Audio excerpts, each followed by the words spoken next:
Queridísimas audiencias, Cuatro Vientos está de nueva cuenta con ustedes. Muy amables por estar en nuestra plataforma 4BTV en el programa Desde la Izquierda. Muchísimas gracias por estar en la mañana. Tuvimos ya un programa que se lo recomendamos mucho en el Surco, con esta dirigente sindical indígena zapoteca, jornalera agrícola, Avelina Ramírez, quien es la secretaria general del sindicato independiente y democrático de los trabajadores agrícolas, el SINJA, que próximamente van a renovar su mesa directiva, pero da unas declaraciones muy interesantes que se las recomendamos ampliamente. La verdad es que está haciendo una labor muy, muy importante en una transición que ya requería el sindicato y que esperemos que esto sea un parteaguas para la vida y la defensa de los derechos laborales y humanos de miles de trabajadores del campo acá, primero en Baja California. Como este es un sindicato nacional, pues que eso trasciende también hacia otros estados de la República.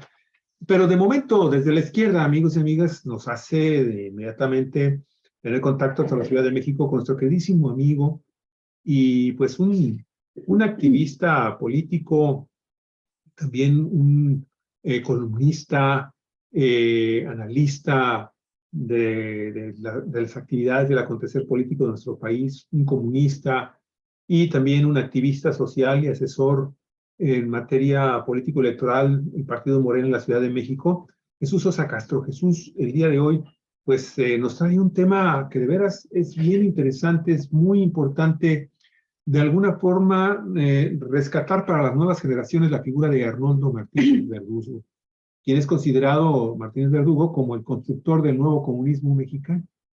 Y es que el pasado 24 de mayo, el presidente Andrés Manuel López Obrador, así como el secretario de Gobernación, Adán Augusto López, encabezaron la ceremonia de inhumación de los restos de Arnoldo Martínez Verdugo en la rotonda de personas ilustres en el Panteón Civil de Dolores en la Ciudad de México. Martínez Verdugo es considerado una pieza clave de la izquierda política mexicana, es impulsor de ideas y transformaciones. El pasado 22 de noviembre del año 2019 se publicó el decreto por el cual el presidente López Obrador designó como personas ilustres a Arnoldo, pero también a Valentín Campas Salazar, este inmenso líder ferrocarrilero que pues también jugó un papel importante, fue candidato a la presidencia de la República y fue el que logró finalmente también hacer que el Partido Comunista participara en su primer proceso electoral. Ordenó su exhumación, este decreto, así como llevar a cabo homenajes póstumos para estos dos enormes personajes de la comunistas en México. Fue un líder político e historiador, Arnoldo, ¿sí?, mexicano, que luchó por los derechos de igualdad y acceso a la justicia de los más vulnerables, sobre todo de grupos obreros y campesinos, y promovió su defensa a través de las instituciones existentes del país. Eso lo dijo Andrés Manuel López Obrador en su decreto. Y bueno, pues ese es el tema, Olga Alicia, una pequeña entrada, una pequeña introducción a un tema tan trascendental en la vida política de nuestro país. Así es, y decidimos invitar amigos, amigas de Cuatro Vientos, muy buenos días o muy buenas tardes, según en el lugar donde esté y nos esté mirando. Bueno, pues decidimos invitar este día a nuestro colaborador desde la izquierda, a que tocáramos el tema de este personaje que es multifacético, pero que tiene como eje central su liderazgo comunista. Como dirigente del Partido Comunista Mexicano, en épocas muy sombrías del país, pero que representó una luz al final del túnel, siempre una esperanza, en base a la elaboración de una línea política que no la elaboraba él, era un trabajo colectivo del partido. Era un partido al que dirigió Arnoldo, que entró precisamente para sacarlo de una etapa como de ostracismo, de sectarismo, y nos trae, por eso dice Javier, el comunismo mexicano, el comunismo moderno, un hombre muy adelantado a su época, que lo primero que hace en el partido es empezar a luchar contra todo el pensamiento sectario y buscar la línea política, el programa de acción que permitiera a México ir conquistando la democracia, las libertades políticas, la lucha contra la corrupción y todo dentro de la mira de construir las fuerzas sociales, políticas necesarias para dar un cambio más profundo. Él siempre planteó el cambio de modelo, de desarrollo económico, la caída del capitalismo, la construcción de una sociedad socialista. Sin embargo, ello no le limitaba para plantear el camino de la solución de demandas concretas a los movimientos sociales, que fueron muchos los que se dieron en el tiempo en que él fue dirigente del partido, y que Jesús, ahora que se discute tanto respecto a Morena, si es partido o si es movimiento, pues el Partido Comunista Mexicano nunca se consideró ni un partido de masas ni un partido movimiento. Se consideraba un partido de cuadros políticos que aspiraba a influir en las masas y sin embargo tenía una estrecha relación con todos los movimientos sociales que se daban en el país, tanto de dimensión nacional como de dimensión local. Puedo decir, por lo que conozco en el caso de Chihuahua y lo que he leído de todo el país, que no hubo un movimiento importante que no estuviera dirigido o participando en la dirección de esos movimientos los militantes comunistas, los militantes del Partido Comunista. Y bueno, fue un hombre que se caracterizó también por su gran pensamiento democrático y su lucha por buscar siempre la unidad de la izquierda. Yo puedo decir esto, me tocó conocerlo, me tocó entrevistarlo como reportera. Tengo una entrevista maravillosa con él donde destaca que no es posible que se estén peleando al interior del PRD liderazgos como el de, en este tiempo estaba como presidente Muñoz Ledo, que estuviera confrontado a Cuauhtémoc Cárdenas, y que habría que ver el impulso de nuevos liderazgos también, como el de precisamente López Obrador. Y dijo, es un partido donde cabe toda la izquierda y tiene que ser generoso para dejar de un lado las diferencias y ambiciones personales y buscar el proyecto del país, ¿no? La solución al país que requieren las mayorías. Así de generoso era él y pedía que lo fueran los demás. No puede transmitirse así la generosidad, Jesús. Pero bueno, tú lo conociste muy cercanamente. Tú formaste parte del Comité Ejecutivo Nacional del Partido Comunista Mexicano y podrás contarnos muchas cosas interesantes de este personaje histórico, Arnoldo Martínez Verdugo, del que estoy yo absolutamente segura de que todos los personajes. Ahí mandamos un saludo, creo que la señora que está ahí trabajando contigo, y un saludo ahí afectuoso a tu esposa, no sé qué es tu esposa. Jesús, Sí. de lo que tú conociste de Arnoldo, de tu experiencia de muchos años en la dirección y en las luchas políticas, electorales, sociales, en las que participaron juntos. Cuéntanos todo lo que debe destacarse de este personaje que ya forma parte de la rotonda de las personas ilustres de México. Bueno, en alguna ocasión me parece que cuando me hicieron una entrevista allá por la colonia Roma, decía yo que en mi vida política 3 personajes habían estado presentes de manera muy importante y señalaba el caso de Valentín Campa, de Arnoldo Martínez Verdugo y de Otón Salazar. Para mí, estos 3 personajes significaron mucho en mi formación política. Hice un esfuerzo por entender desde el principio cuál había sido el papel que estos 3 hombres habían jugado en la historia política nacional obviamente no me metí a estudiar lo que estos tres personajes habían aportado hasta el momento en que yo ingreso al Partido Comunista Mexicano. Pero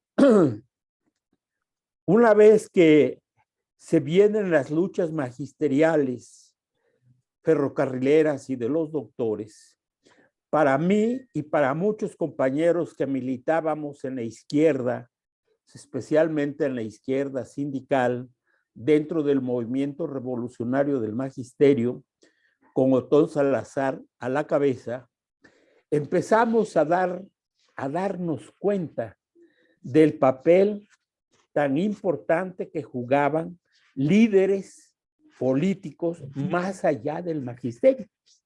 Y esos líderes eran, obviamente, Arnoldo Martínez Verdugo, Ramón Danzós Palomino, Eduardo Montes Manzano, Encarnación Pérez Gaitán y otros muchos compañeros, ¿no?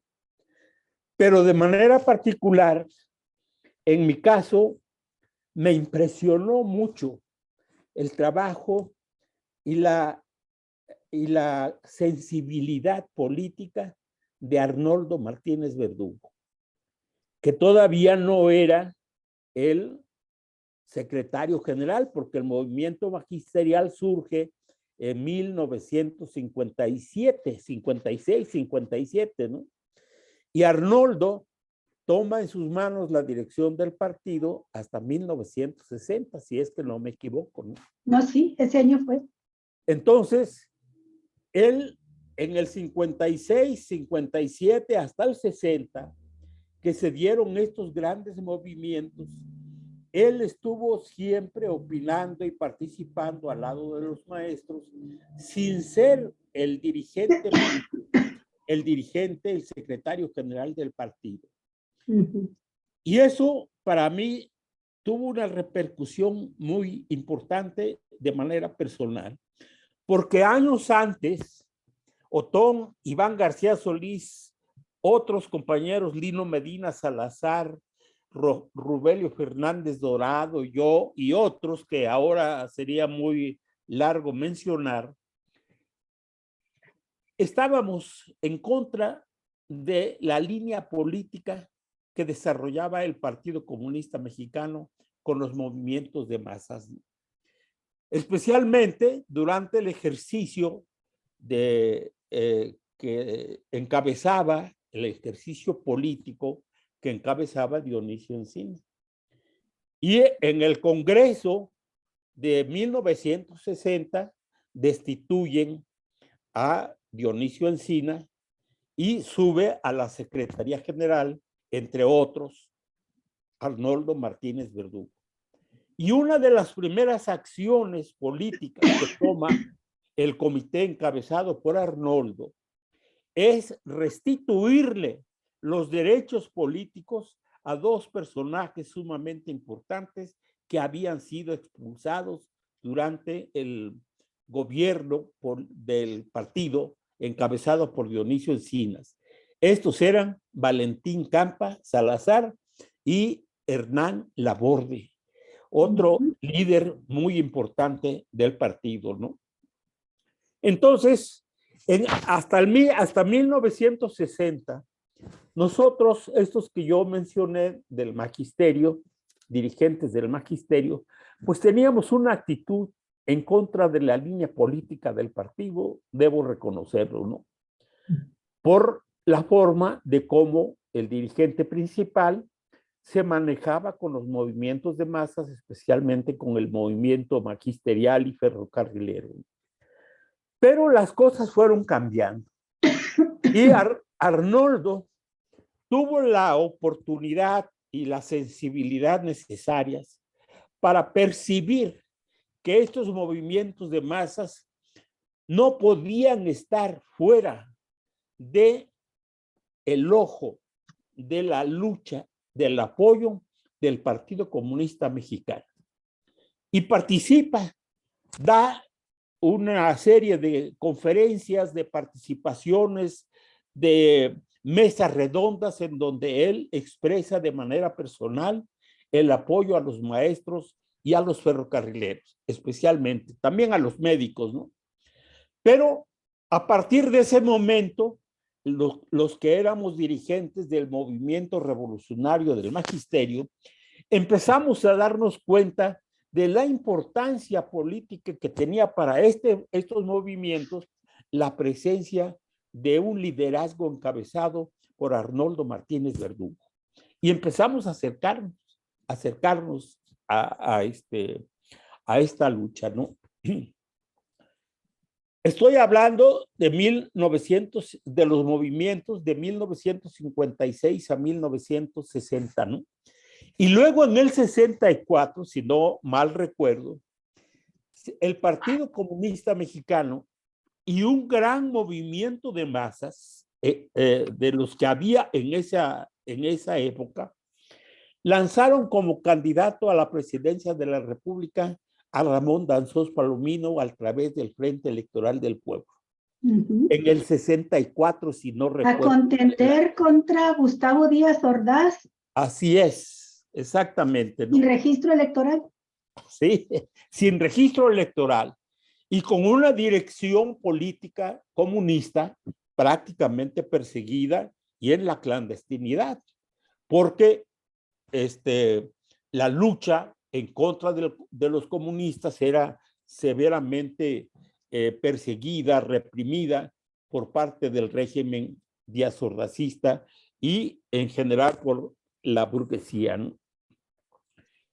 Entonces, a partir de ese momento, entramos nosotros directamente en la participación de esta lucha. Y el contacto con los comunistas, para mí y para muchos de los dirigentes sindicales, fue una especie de bálsamo el que recibimos, porque empezamos a darnos cuenta del contenido político que había en los planteamientos de Arnoldo Martínez Verdugo de manera particular. No estoy menospreciando el papel de los otros dirigentes, digamos de Valentín, digamos de Otón, que era líder magisterial, pero había otros el propio que Ramón acompañaban a Danzós Arnoldo. Palomino. Claro, allí estaba Chon Pérez, como le decíamos, estaba Eduardo Montes Manzano y otros compañeros más, ¿no? Gerardo Unzueta Lorenzana, desde luego, ¿no? Sí, Gerardo Unzueta Lorenzana, Lino Medina. Lino Medina Salazar, exacto, ¿no? Una verdadera constelación de cuadros políticos con una formación muy sólida, intelectual, una formación intelectual y por supuesto ideológica muy, muy firme. No obstante, Jesús, que la inmensa mayoría de ellos provenían de clases sociales humildes y habían sido trabajadores asalariados y que fue con un proceso de formación de autodidactas y un momento de la historia que les permitió cruzarse con personajes de gran trascendencia ya en ese tiempo en la vida artística, cultural y política del país, que se fortalecieron intelectualmente. Por ejemplo, en el caso de Arnoldo, pues una influencia muy grande de Siqueiros, al que lo admiraba. Hay que recordar que Arnoldo, tratando de escapar de la pobreza de su pueblo donde nació, de Mocorito, ¿no? En Sinaloa, sí, conocido ahora como Pericos de Sinaloa. Ahí nació en 1925, el mismo año que mi madre, por eso no se me olvida. Él era 3 meses mayor que mi madre. Y, y siendo muy niño y sin posibilidad de estudiar por las condiciones de pobreza en que vivían, su padre lo puso en contacto con uno de sus hermanos, es decir, un tío paterno de Arnoldo, para que lo apoyara, que le diera hospedaje, alimentación en la Ciudad de México. Y gracias a eso puede estudiar, pero tiene que trabajar al mismo tiempo. Claro. Entra como asalariado a la fábrica San Rafael y de ahí, con el salario que tiene, ayuda, para no ser una carga total en su casa, y paga sus gastos para estudiar en la escuela La Esmeralda. Él quería ser pintor, quería ser artista. Bueno, comento nada más este paréntesis, porque me parece muy interesante el origen de clase de los trabajadores, de la inmensa mayoría de los dirigentes, los grandes dirigentes políticos de este partido en aquellos años, entre ellos tú, Jesús. Sí, es verdad eso, porque yo sostengo que la calidad humana, que el conocimiento, la sensibilidad de Arnoldo tenía que ver precisamente con su origen, ¿no? Él conoció, como bien dices tú, la pobreza y los esfuerzos que significaban para él poder salir de esa situación sin dejar de apoyar con toda su fuerza y con toda la fuerza de su pensamiento a los movimientos obreros estos que surgían a veces sin liderazgos, a veces por rechazo a las violaciones constantes de los contratos colectivos de trabajo, a veces por la represión de los propios patrones, de los propios empresarios y demás, ¿no? Y Arnoldo, siempre que teníamos la oportunidad de estar cerca de él, expresaba esa capacidad intelectual, esa virtud que tenía de llegarle al corazón y a la mente de todos los que lo oíamos y de todos los que de alguna manera andábamos en busca de un apoyo que nos permitiera fortalecer nuestro ánimo, nuestra lucha, nuestro pensamiento, ¿no? Y ese liderazgo era particularmente importante en el caso de Arnoldo, porque con Valentín, por ejemplo, yo conviví mucho con Valentín porque formé parte con él y con Eduardo Montes Manzano de la Comisión Sindical Nacional del partido. Y a pesar de que Valentín era un luchador, un obrero con mucho conocimiento de las luchas obreras, me parece a mí que él no tenía la lucidez que tenía Arnoldo Martínez Verdugo para ver más allá de lo que era la lucha sindical y la lucha obrera, ¿no?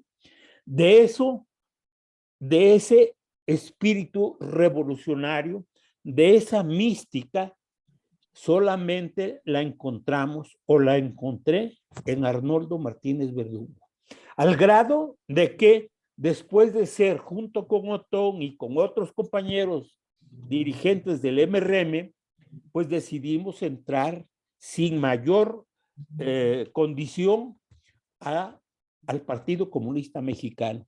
Y después de la campaña de Ramón Danzós Palovino, me parece que en el año 1976 se lanza como candidato Valentín Campa Salazar, Sí, a la presidencia de la República. No habían tenido otro, ¿no? Desde el 64, Ajá. fue Ramón Danzós, que Ramón Danzós logró, con el movimiento del Frente Electoral del Pueblo, reunir la cantidad de firmas más que suficientes que se pedían en aquel tiempo para obtener el registro, y se lo negaron.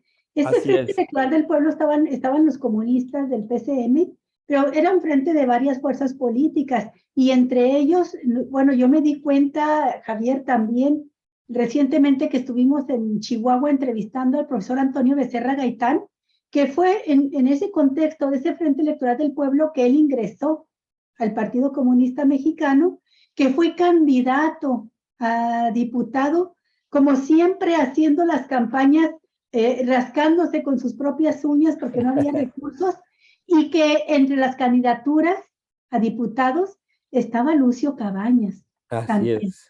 Y Genaro apoyándolo, Genaro Vázquez Rojas. Ellos estaban tan, fíjate, qué interesante, Jesús, ellos buscando por todos los medios pacíficos, por la lucha social y por la vía electoral, buscando justicia, democracia y la represión, lanzándolos, en el caso de ellos, a la guerrilla. Bueno, pero te interrumpí en este momento porque no había habido otro candidato presidencial entró el partido a una etapa que le llamó de abstención activa, donde llamaba a su base, a sus militantes, a salir a la calle a denunciar el fraude, la farsa electoral. ¿Y cuánta razón tenía en esa línea? Porque se llega a las elecciones de López Portillo con el enorme ridículo de que no hay ni siquiera candidato de Acción Nacional registrado que le haga competencia. Ahí anda López Portillo por el país en una contienda en donde contendía contra su propia sombra y claro, se convierte en presidente de la República, pero es una demostración ya para entonces clarísima de la crisis profunda del régimen político mexicano que le da validez a los planteamientos del Partido Comunista impulsados por Arnoldo Martínez Verdugo de la necesidad de una reforma a fondo político electoral. Que yo no me canso de decirlo, surgió en el seno del PCM con estos dirigentes la propuesta de esta reforma cuya medalla se la cuelgan siempre a Jesús Reyes Heroles, pero Jesús Reyes Heroles fue un aliado dentro del gobierno y quizá a fuerza porque vieron el ridículo en el que ya andaban sin contrincantes enfrente, ¿no? Elecciones sin contrincantes. Adelante, Jesús, perdón. Bueno, decía que en la campaña de Valentín Campa se notó la presencia ya de todo un trabajo que habíamos venido impulsando los comunistas en el movimiento obrero. Cuando ingreso yo al partido como activista, como militante simplemente, con la experiencia de haber participado en el comité de dirección del movimiento revolucionario del magisterio, me nombran parte integrante de la Comisión Temática. Nos asignan la parte obrera, la parte industrial de la región oriente de la Ciudad de México, en el Estado de México, concretamente todo lo que abarcaba Texcoco, ¿cómo se llama esta gran zona industrial de ahorita se me escapa, donde estaba la zona de Sosa, Texcoco y demás, ¿no? Sí. Entonces allí nos encontramos con otros dirigentes sindicales que eran miembros del partido, pero que trabajaban de manera clandestina. Allí yo conocí a un compañero que fue el esposo de esta compañera, una güera, hombre, ¿cómo se llamaba? Le decíamos Gary. Gary era pues un nombre falso, porque él era de origen ruso, de origen soviético, que había llegado aquí a México de manera pues clandestina o de manera ilegal, ¿no? Y se ligó directamente al trabajo del partido.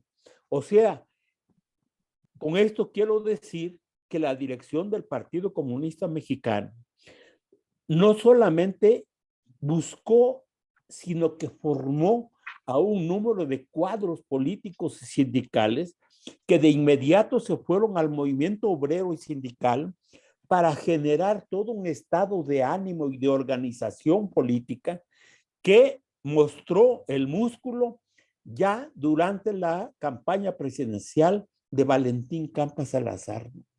Y obviamente los que vivíamos en la Ciudad de México y estábamos comisionados en estas actividades de carácter obrero y de carácter sindical, de inmediato pues empezamos a desarrollar una serie de actividades que por las noches teníamos como tarea pintar bardas, repartir propaganda, hablar con la gente, todo un trabajo clandestino. A puerta de fábrica. Exactamente, ¿no? Porque la situación persecutoria que vivíamos, que vivía la dirección del partido, era sumamente grave, ¿no? Pero yo destaco en este momento cómo era posible que hubiera en el comportamiento de estos cuadros políticos y sindicales ese convencimiento, esa decisión de hacer un trabajo que no te permitía estar en calma, tranquilo en tu casa, con tu familia, sino que vivíamos en una permanente tensión política, porque no solamente eran las fábricas, no solamente eran las calles donde andábamos repartiendo propaganda, sino en el propio domicilio se habían instalado los cuerpos represivos de manera permanente y eso nos obligaba a salir, a vivir en casas de amigos, de compañeros de lucha, a veces en hoteles, a veces en la calle, etcétera, etcétera, ¿no? Y Arnoldo siempre presente, dándonos ánimos, hablando con nosotros, explicándonos la trascendencia de nuestro trabajo. Y yo sostengo que el mejor ideólogo que vivió el partido, que hizo posible el crecimiento de una serie de personajes de la política, que los acercó a la organización de los comunistas, que ingresaron al partido, porque personalmente llega un momento en que yo entro en contacto por indicaciones ya de la dirección que encabeza Pablo Gómez en otro momento, ya cuando somos PSUM, pero los cuadros del Partido Comunista estaban jugando un papel muy importante, ¿no? En ese momento yo soy nombrado secretario de Finanzas del partido y vivo una situación verdaderamente terrible, porque los cuadros, entre otros, Arnoldo, Valentín, Montes, Unzueta y demás, pues, y yo y otros, ¿no? Pues no teníamos salario, porque yo, por ejemplo, que era maestro, tuve que pedir permiso, me salí del magisterio y me dediqué profesionalmente al trabajo del partido. De tiempo completo. De tiempo completo. Entonces eso me permitía o nos permitía a una serie de cuadros andar de un lado para otro, recorrer los centros obreros y recorrer el país, porque yo anduve por varias partes de México, ¿no? Entre otros Chihuahua, y allí yo entré en contacto con Toño Becerra, con Jesús Orozco, con ¿cómo se llama? Mario Loya. Sí, exactamente, con Mario Loya y con otros, Dagoberto González, no sé si tú lo llegaste Sí, cómo no, fue Jesús Orozco, fue el primero que ganó la sección octava del Sindicato Nacional de Trabajadores de la Educación y luego estuvo Dagoberto González. Exactamente, ¿no? Entonces, para mí fue un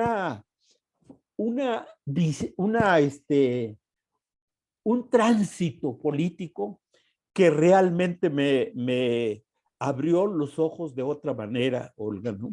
Porque yo cuando llego a la Ciudad de México en 1955, cuando ingreso a la Normal como estudiante, bueno, el primer contacto que yo logro tener desde el punto de vista político sindical fue con el movimiento revolucionario del magisterio. Y mi maestro inicial, digamos, en estas lides sindicales, políticas, fue Otón Salazar, que era el dirigente principal, ¿no? Pero se fue abriendo el abanico de cuadros y yo tuve contacto directamente con compañeros como esta pintora que ¿cómo se llama? Que ya murió, por cierto. Ahorita te digo el nombre porque ella... ¿De Baja California, Ensenada o cuál? No, era de la Ciudad de México. Meche Quevedo, Mercedes Quevedo, Meche Quevedo, ¿no? Con otro compañero que trabajó como pintor en el Hotel de México, ¿cómo se llama Ah, pues sí. De apellidos también de pintor. Exactamente. Sí. Y cantante, bueno, también era cantante. Sí. Bueno, esposo de Margarita, la hermana. Exactamente. La hermana de Eugenia, sí. Exactamente. Bueno, se me escapa ahora su nombre, ¿no? Pero también con el pintor guanajuatense, compañero que... Mario Orozco. ¿Cómo? Mario Orozco. Mario Orozco Rivera, exactamente, ¿no? Gracias, gracias. Sí, efectivamente, yo recordaba Sí, que también tenía el apellido de otro gran pintor, sí, Mario Orozco. exacto. Ahí Y fue el con alumno de Siqueiros que terminó la sí, construcción del Políforum Cultural Siqueiros, exacto. porque Siqueiros murió antes de ver terminada esa obra. Así es, ¿Sí? justamente, ¿no? Y con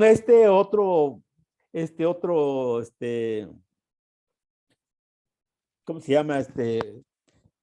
Grabador, que hizo la parte del frontispicio de la Cámara de Diputados de Guanajuato, ¿cómo se llamaba? Ahorita Bueno, vemos. se me escapa ahorita su nombre, ¿no?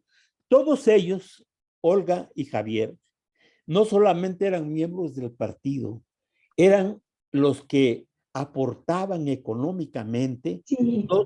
su dinero, sus recursos, pero nos donaban obras para que nosotros pudiéramos venderlas, realizarlas en otras partes, sacar dinero con el objeto de estar en condiciones de pagarle parte del salario que nunca fue completo, que teníamos que darle a Arnoldo, a Valentín, a Unzueta, a Montes y a otros compañeros más, ¿no? Oye, ¿te estarías refiriendo tú a José Chávez Morado? Exactamente, José Híjole, Chávez ese Morado. era un compañero excelente de ustedes en el Partido Comunista. A Totalmente. mí me tocó conocer varias de las pinturas que obsequiaba. Así es. Que me tocó verlo cuando le obsequiaba su obra a Gerardo Unzueta, porque Gerardo Unzueta tomó en sus manos la dirección del periódico del Partido Comunista, que estaba en quiebra prácticamente. Dijo, voy a hacer un pecado capitalista necesario para salvar a nuestro periódico. Sí, Dijo, vender publicidad. sí. Entonces empezó a abrir los espacios de publicidad con todas las relaciones que tenía de gobierno, de diputados del PRI, de todos lados, que le Así es. compraran cachitos de publicidad y lo hizo autosuficiente. Y Bueno, entonces con las universidades, con todo, y Chávez Morado le regalaba mucha obra. así es.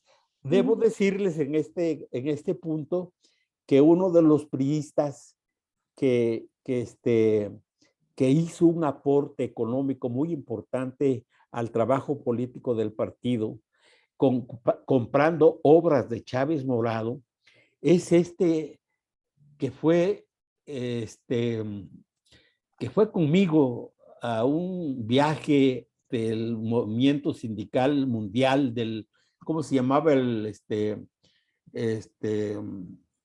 se hizo en Praga, en Checoslovaquia, ¿no? Ahorita me acuerdo del nombre. Él fue funcionario del PRI, ya está retirado, ya es una persona mayor, ahora no, pero era delegado en esa época de la Cuauhtémoc. Y yo fui personalmente a ofrecerle la obra de Chávez Morados y nos compró obra por cerca de 500,000 pesos, Olga, de aquellos pesos de antes, ¿no? Sí. Como seguramente simpatizaba de alguna manera con el trabajo político del partido, ¿no?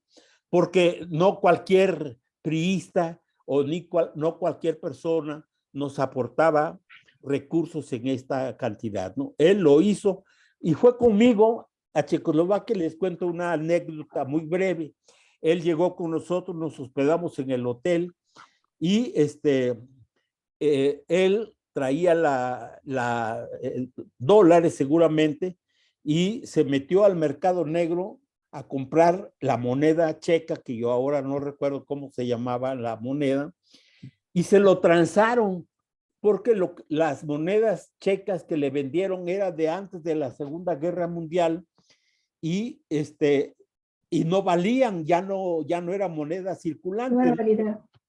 Entonces lo transaron, se quedó sin dólares, tuvo que pedir allí auxilio a su familia para que le repusieran parte del dinero y demás, ¿no? Pero es muy importante la forma de cómo se financiaban las actividades del partido. Y Oye, todo, hacían una campaña nacional. Una sí, campaña nacional económica para así recaudar es. fondos. Hacíamos los festivales que tú recuerdas que se se hicieron varios festivales en donde partidos comunistas, hermanos, nos donaban, nos ayudaban con algunas cosas, con mercancías de sus propios países, y las traían aquí y aquí las realizábamos en los festivales. Y festivales con grandes artistas de esos países. Así es. Llegaron son históricos esos festivales, maratónicos en el Auditorio Nacional, en el Palacio de los Deportes, y asistía una cantidad incalculable de gente, no cabía, reventaban los lugares por la calidad de los artistas, de las obras que iban a conseguir ahí, y eso era para conseguir recursos para la revista Oposición del Partido Comunista Mexicano, y luego después, así se llamaron. Mira, ahí están algunos de tus compañeros. Sí, ya los vi, ¿no? Ahí está. Viejos compañeros, está a ver, identifícalos Toño Becerra, está Toño Becerra, sí lo ubicamos. Pablo Gómez, está Pablo Gómez. Pablo Gómez a su derecha. Sí. A la izquierda el profe Becerra, Arnoldo Martínez Verdugo. Sí, la que está, parece la esposa de este compañero que, ¿cómo se llamaba? Escribe, fue una de las feministas más destacadas, ¿no? Ajá. Fue diputada incluso recientemente, bueno, no tan recientemente, ¿no? Pero no recuerdo su nombre, ¿no? Sí, y luego acá está el compañero que venía del mouse, ¿no? El ratón. Sí, el ratón Velasco. Así es. Bueno, quiero señalar algo que me parece forma parte del humanismo de Arnoldo Martínez Verdugo, ¿no?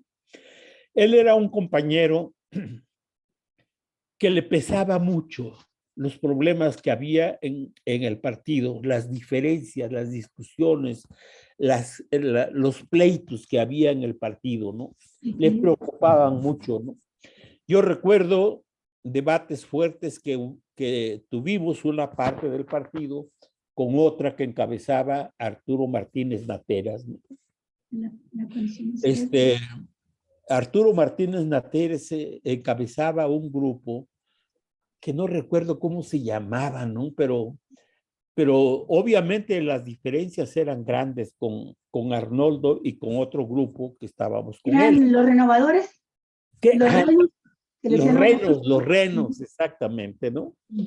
Entonces, le preocupaba mucho, siempre platicaba con ellos, tratándolos de convencer, de meterlos al trabajo, de evitar los pleitos, las diferencias.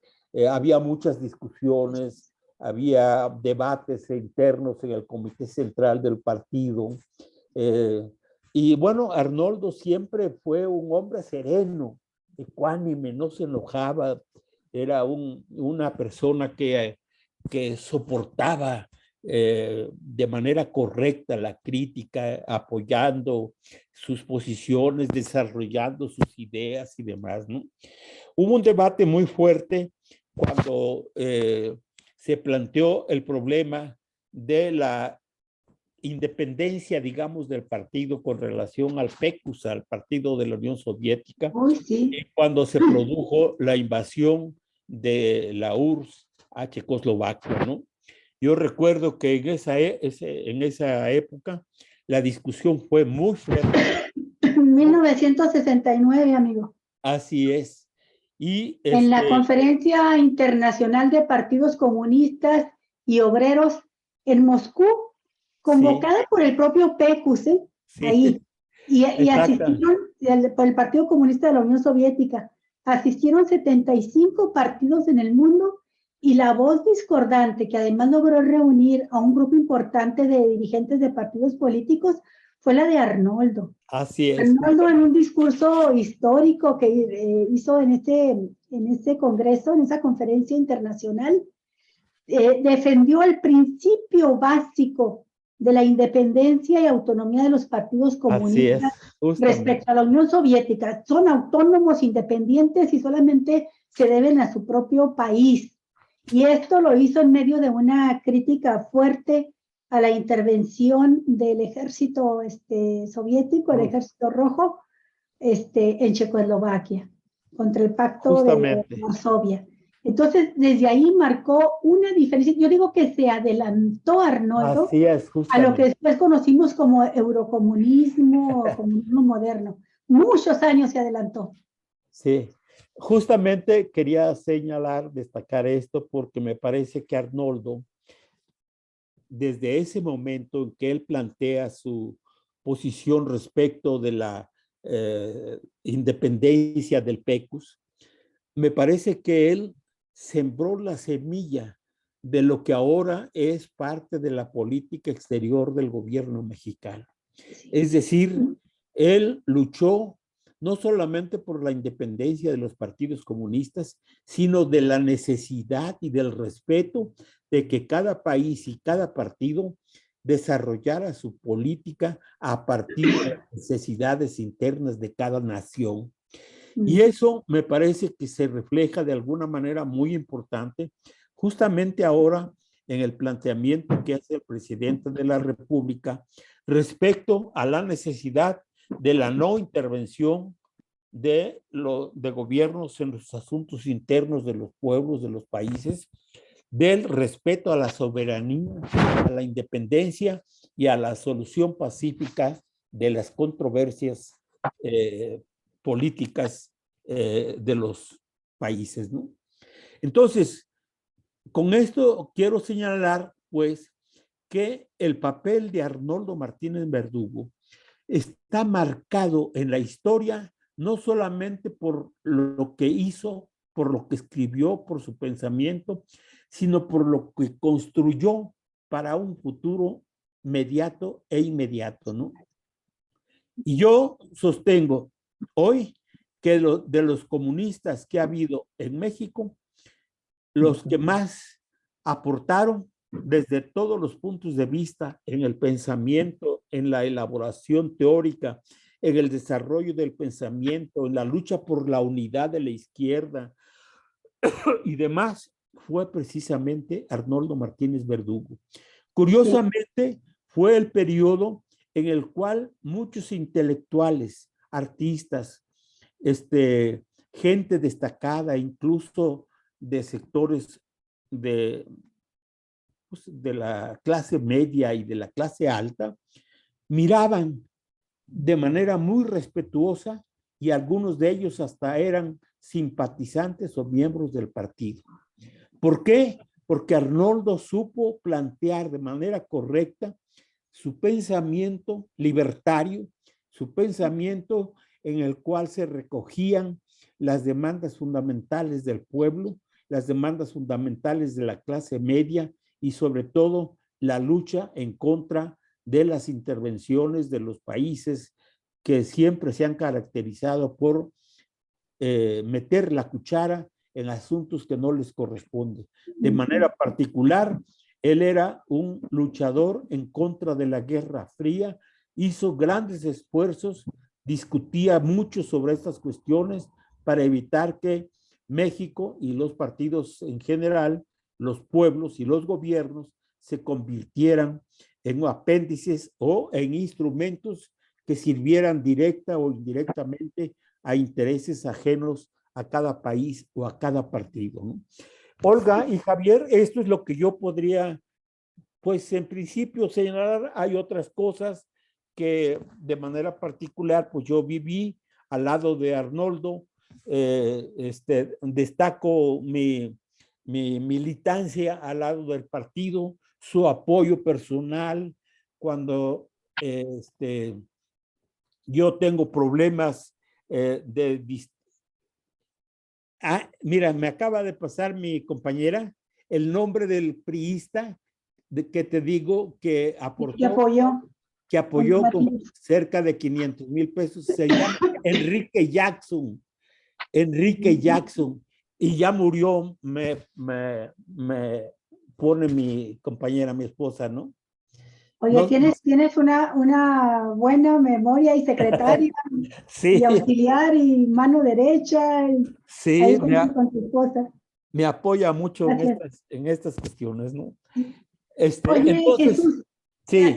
dices qué es lo que tú puedes decir de momento sobre esta gran obra, y como tituló él uno de sus libros, de la trayectoria y la perspectiva del Partido Comunista Mexicano, que es el primer libro que conocemos de él, editado en 1971, pues así tendremos que hablar de la obra del propio Martínez Verdugo, con perspectiva y trayectoria, porque curiosamente, Jesús, ahora en la Feria del Libro, en estos días recientes, se presentó el libro de Arnoldo, fíjate, un libro post-mortem, Sí. que coordinó Elvira Concheiro, pero el libro trae la obra de Arnoldo Martínez de Verdugo, y la obra, el libro se llama así, Arnoldo Martínez Verdugo, obra de un dirigente comunista.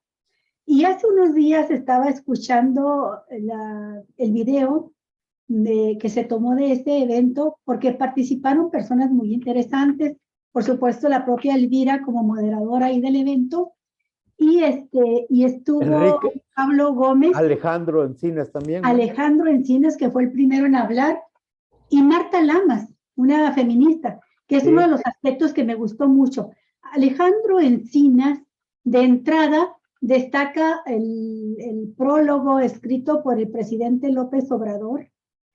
Señala un aspecto que hemos estado mencionando aquí, que Arnoldo Martínez de Verdugo fue el gran impulsor de las transformaciones democráticas junto con el partido, ¿no?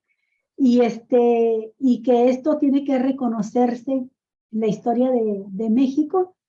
Y luego señala muchos aspectos, destaca la vigencia que tiene la obra de Arnoldo, sus textos. A pesar de haber sido escritos en los 70s, 80s, 90s, y son de una gran vigencia. Toma la palabra Marta Lamas y lo que hace es precisamente, sin decirlo así, pero está hablando de lo que dijo Encinas. Porque Marta Lamas, que es una de las feministas más antiguas y prestigiadas en nuestro país, de las que aún están vivas, ¿no? Ella dice que tuvo en Arnoldo un gran aliado, el feminismo, y recuerda aquel primer grupo parlamentario de la coalición de izquierda que con el registro del Partido Comunista Mexicano participa en las elecciones, y en 1979 conforman el primer grupo parlamentario de izquierda, y menciona ella que se acercaron las feministas. Ella estaba en otra revista, al frente de una publicación y de un grupo, Gire, esta ahora, para los derechos reproductivos de las mujeres, y le propuso directamente a Arnoldo que sus legisladores llevaran a la Cámara de Diputados la propuesta feminista, que se basaba básicamente, fíjate, en anticonceptivos distribuidos de manera masiva y gratuita en la población, cosa que no existía entonces. Le planteó los derechos reproductivos, la libertad sexual de las mujeres y la libre maternidad, que lo podemos traducir ahora como la despenalización del aborto.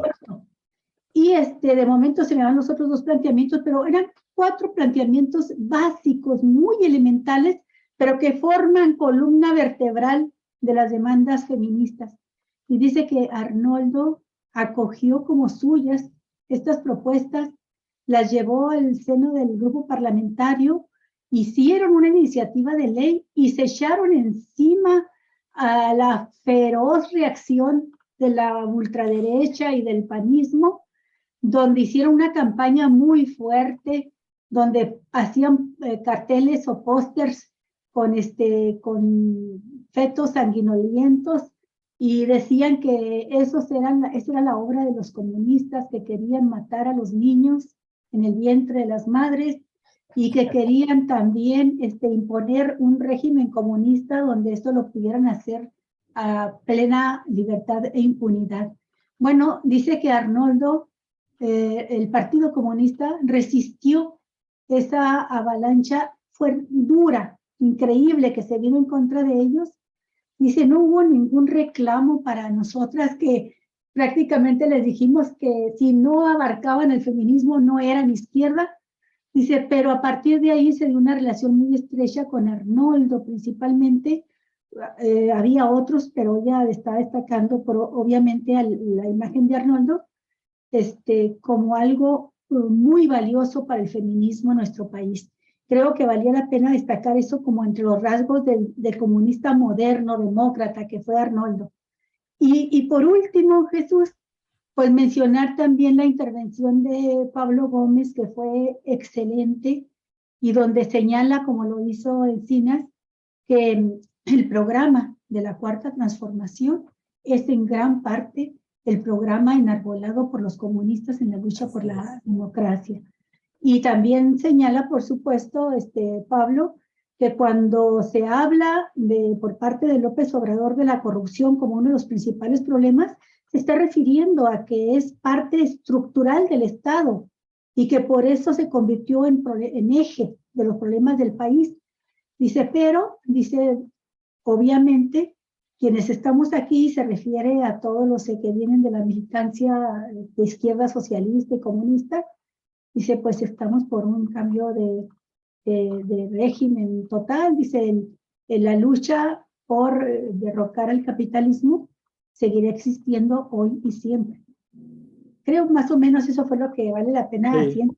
Es que no tiene desperdicio nada de lo que dijeron. Vamos a subirlo, ¿verdad, Javier? Un rato más, sí, claro. Pero yo quería mencionarlo, Jesús, porque empezamos hablando del origen campesino, obrero, de profesores, de gente de bajos recursos, ¿no? Que gente de trabajo que se convirtieron en grandes líderes políticos, que ya quisiéramos a uno de ellos para un domingo ahora. Y pero tuvieron también junto a ellos a intelectuales, artistas como tú los mencionaste, y a intelectuales como como Enrique Semo, por ejemplo, como Sergio de la Peña, como el que fue en un tiempo y ya no es, Bartra. Roger Bartra. Sí, Roger Bartra, qué vergüenza. Pero bueno, era un equipazo de una intelectualidad revolucionaria con estos líderes políticos que podían elaborar tesis y proyectos y programas para el país que se discutían, Jesús, se discutían en las bases del partido, desde la célula del Partido Comunista más perdida en el ejido más remoto que quieras tú mencionar, hasta las grandes ciudades estaban reunidos discutiendo la línea de partido, de manera tal que cuando se llegaban los congresos, que se celebraban religiosamente cada 3 años, ya toda la militancia sabía que se iba a discutir, ya llevaban las propuestas, se daba por escrito los temas a discusión, cosa que ojalá y rescatara Morena, porque es lo que se necesita. Y bueno, esto hablaba de, a pesar de las críticas que se hacen a los partidos comunistas siempre, ahora que vemos en qué han derivado los partidos todos, nos damos cuenta que había una vida democrática y una participación intensa en la militancia que no la sabíamos valorar en aquel tiempo, hasta hoy que ya una vez que lo pierdes te das cuenta de lo perdido. Pero me preguntaba Javier también ayer, Jesús, ¿dónde se puede leer Arnoldo? Y está el libro ese de trayectoria y perspectiva del Partido Comunista Mexicano, que ya está descargable, que lo puedes tú bajar ahí de internet, y ahí lo puedes tener tú ya en tu computadora. Escribió otro libro que se llama Crisis Política y Alternativa Comunista. Esta la hizo en 1979. Y es muy interesante porque abarca toda la década de los 70, de guerra sucia, de represión, de asesinato de la disidencia, de no reconocer los derechos políticos de los ciudadanos, a la propuesta formal ya de lo más revolucionario hoy es luchar por la libertad, las libertades políticas en México, y lleva en 1979 al primer grupo parlamentario de izquierda al Congreso. Y luego en el 83 escribe el Proyecto Socialista, otro libro. Y luego escribe un libro que ya a mí me da mucha pena porque lo perdí antes de concluirlo, que se llama Historia del Comunismo en México, escrito en 1985. Y ahora este libro que copila, que coordina Elvira Concheiro, Arnoldo Martínez Verdugo, obra de un dirigente comunista. Pues hay literatura, hay y bastante. La mayor parte de la obra de Arnoldo está en las tesis que escribió para el Partido Comunista para sus congresos, y hay que decirlo también en la gran cantidad de publicaciones que impulsó dentro del partido.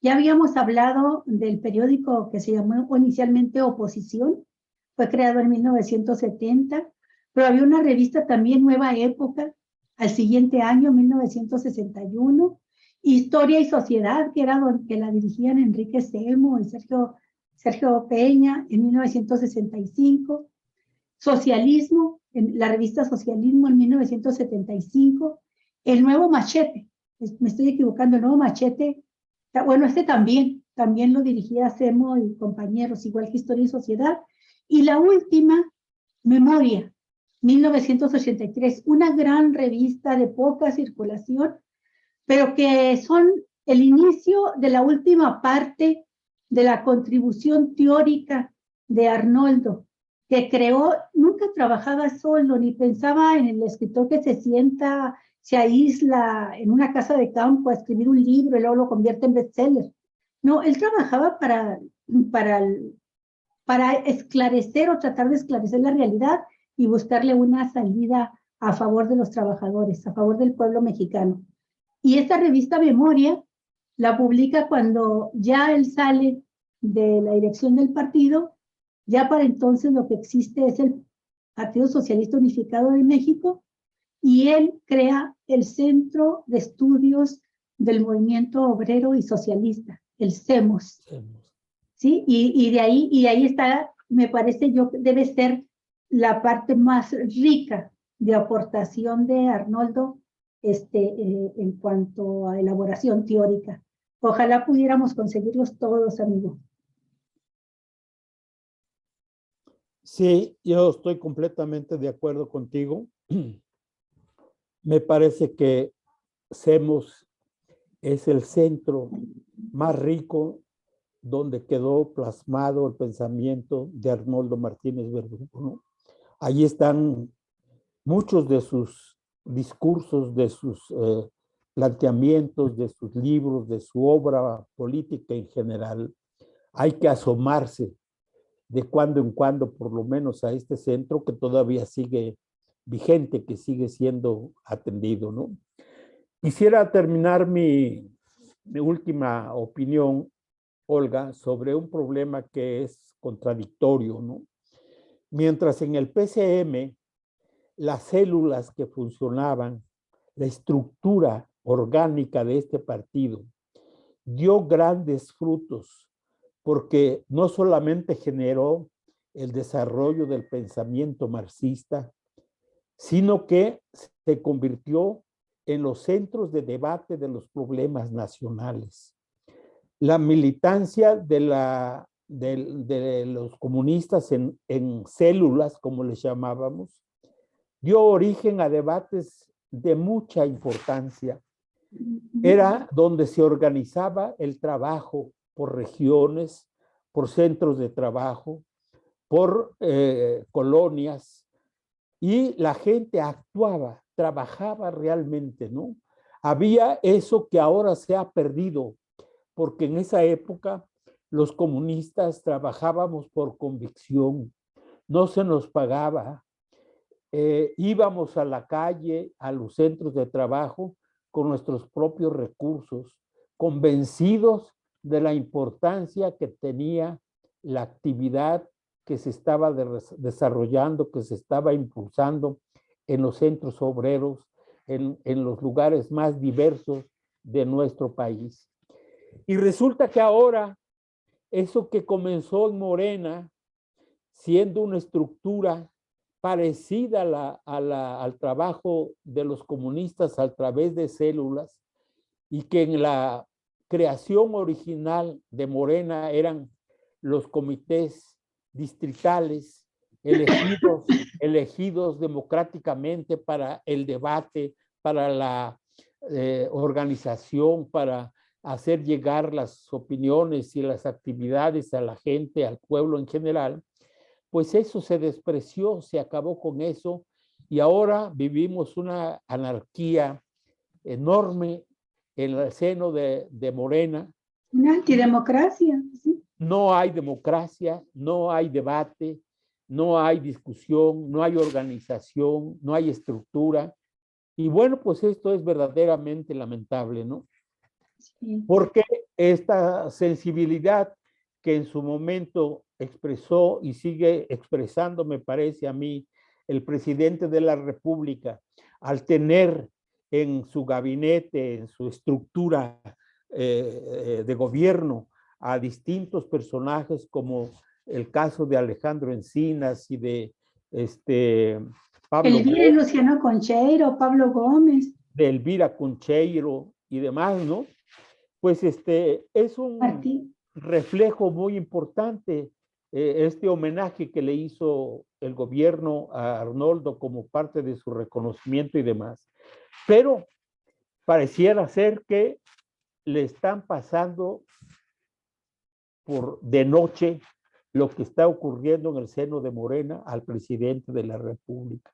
Y yo hago este señalamiento porque me parece que lo que está ocurriendo en el seno de Morena es grave, es inconsecuente, porque se le está quitando espacios que no se esperaba que se quitaran a compañeros que tienen una opinión crítica, que señalan la necesidad de contar con un partido fuerte que profundice la transformación del país, de la cual soñó Arnoldo Martínez Verdugo, y me parece que el presidente de la República también quisiera que llegáramos a eso, a un cambio radical en la vida política, social y cultural de México, pero lo que permite que se esté haciendo en el seno del partido Morena, me parece que no se lleva, no se entiende o no se quiere decir.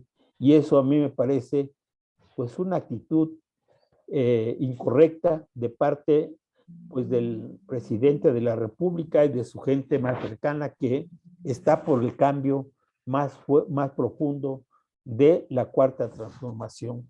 Con esto, Olga y Javier, yo daría por terminada mi aportación sobre lo que para mí significó pues el aprendizaje, mi cercanía con Arnoldo.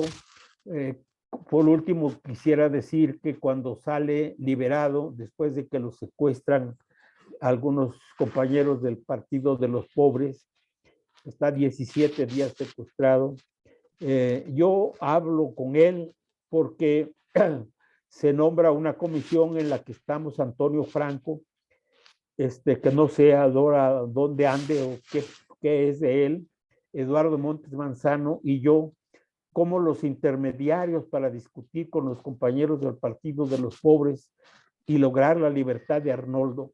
Y cuando sale Arnoldo del secuestro, él habla directamente conmigo, él llega a mi casa y de aquí damos conocimiento al resto de los miembros del Comité Central, dando cuenta de que Arnoldo había sido liberado. Eso para mí tiene una gran significación.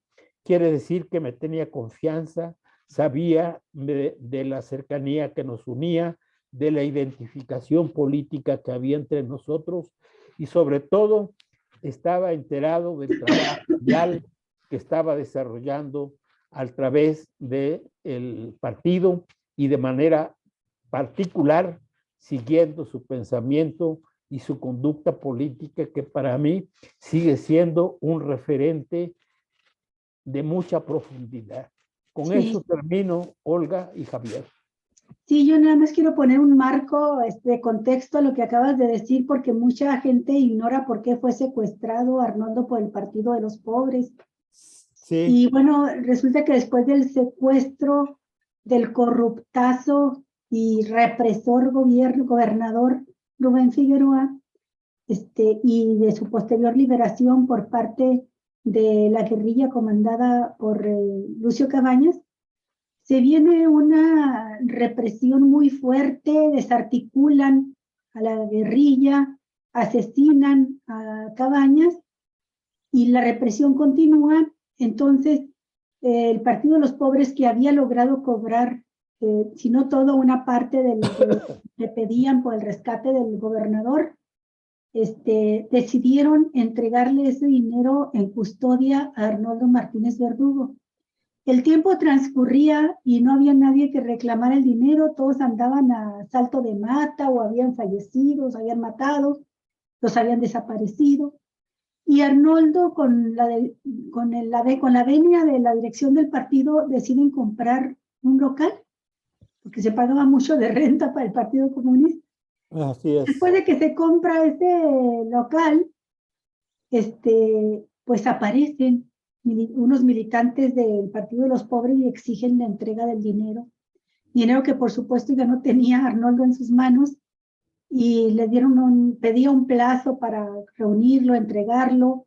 Se acabó el plazo, no lo pudo reunir y lo secuestraron como una medida de presión para que se entregara ese dinero. Y aquí vale la pena mencionar que de nueva cuenta hubo gente como, creo que fue precisamente Reyes Heroles, quienes intervienen para que se junte el dinero necesario para salvar la vida de Martínez Verdugo, porque estaba amenazado de ser ejecutado, ¿no? Entonces, por eso es también tan importante lo que tú mencionas, tan emotivo, la participación tuya, de Eduardo, de Antonio Franco, en el proceso de acercamiento con los miembros del Partido de los Pobres para lograr la liberación de Arnoldo.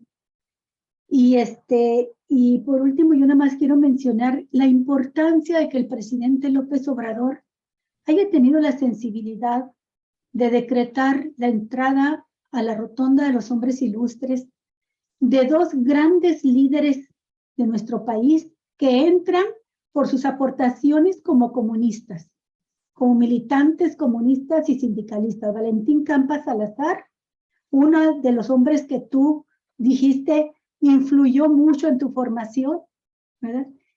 Arnoldo Martínez de Verdugo. Nos falta que entre Otón Salazar ahí, el magisterio y la gente de izquierda debía estar impulsando que entre Otón Salazar, porque no hay ni ha habido, yo creo, el líder magisterial más grande que Otón, más congruente, más honesto, y debe estar ahí. Y estaban otros comunistas ya, pero en su calidad más que nada de grandes artistas, de muralistas, como Siqueiros, como el propio Rivera, Diego Rivera, ¿no? Y otros más que están en la Rotonda de los Hombres Ilustres y que mucha gente ignora que su formación viene del Partido Comunista. Y estas imágenes que nos ha estado pasando Javier, me parece que son muy importantes para reivindicar esta parte de la historia de nuestro país, Así para es. que se le dé el reconocimiento a quien merece, y mencionar que en Morena, que es un frente amplio, si lo comparamos con un árbol de muchas ramas, pues ahí está el nacionalismo revolucionario de priistas, expriistas, está el cardenismo, están otras tendencias ideológicas, políticas, pero sin duda alguna, Jesús, yo creo que la raíz más roja y más profunda de ese árbol está en los que vienen del comunismo y del socialismo de izquierda. Esa es la raíz más profunda porque es la que no se separa de la tierra nunca. Y la tierra son los movimientos sociales, y eso es lo que tiene que escuchar gente como Mario Delgado. Eso se los dijo Marta Recasens, la viuda de Arnoldo. la viuda de Arnoldo, una chaparrita de cabello totalmente blanco como tú y casi como Javier. Ella está, ¿sí? Ella es la viuda de Arnoldo y ella en su intervención, que fue la primera en la rotonda, dijo: la construcción de una sociedad sin explotación, con igualdad, una sociedad con justicia y con respeto a la dignidad humana, la mayoría de mexicanos no han alcanzado a verla, a ver las garantías a la seguridad y la calidad de vida. Hay que continuar impulsando la iniciativa transformadora de las masas, propiciando su autonomía y respetando su diversidad. Y luego ya dice, quiero destacar que Arnoldo está aquí por propio derecho, está aquí como resultado de su obra, de su trabajo realizado durante 8 décadas. Está aquí por su esfuerzo incesante que trascendió fronteras familiares, nacionales e internacionales. Y bueno, pues habla de que todavía esta vertiente de los revolucionarios en México está en la brega por alcanzar una utopía que un día habrá de concluirse. Y es a la que se refirió Pablo Gómez en la presentación esta reciente del libro, diciendo, nosotros no quitamos el dedo del renglón, vamos, mientras exista lucha, mientras haya diferencia de clases, existirá lucha de clases, y mientras exista el capitalismo, tendrá que haber una fuerza revolucionaria que luche por echarlo abajo. Creo que esa es la importancia de la presencia de estos dos comunistas en la rotonda. Pues qué importante es este colofón con el que cerramos esta conversación. Me parece que la idea, el pensamiento comunista, aunque no se manifieste abierta y públicamente, sigue presente, sigue actuando. Y ahí tenemos el ejemplo de varios compañeros que están haciendo todo su esfuerzo por contribuir a que este país salga de la situación en la que lo metieron los gobiernos priistas, los gobiernos panistas, y un país que merece otro nivel de vida, que merece otra forma de convivencia, que merece la paz, que merece la tranquilidad, pero sobre todo que merece la justicia. Con Muy eso bien. doy por terminada mi Perfecto, Jesús, perfecto. Tendremos la oportunidad de hacer un análisis comparativo de estas ideas que conforman ahora una parte de la nueva izquierda mexicana, del nuevo comunismo mexicano, y lo que está en construcción en este momento en el país, con un gobierno que dice que es de izquierda, y lo que viene, porque este análisis es fundamental, mi estimado Jesús, para ver de cómo va la elección del 2024. Eso, que ni qué. Pero eso será motivo de otro programa. Muchas gracias. Tenemos para rato, Jesús. Así es. Un Muchas abrazo gracias, a los dos. queridos Un amigos. fuerte abrazo hasta la Ciudad de México. Gómez, Rigo Peña, Guillermo Valderas, Israel Acuatl, Samuel Jatar, muchísimas gracias por estar con nosotros, muchas gracias por estar dándole like al programa, muchísimas gracias por sus comentarios, y pues estaremos entonces ya con esto, el último programa del día de hoy. Descanse hasta el día de mañana, o probablemente mañana, ¿no, verdad? Nos vemos. Hasta el próximo lunes, que siga bien. 4 días. Hasta luego.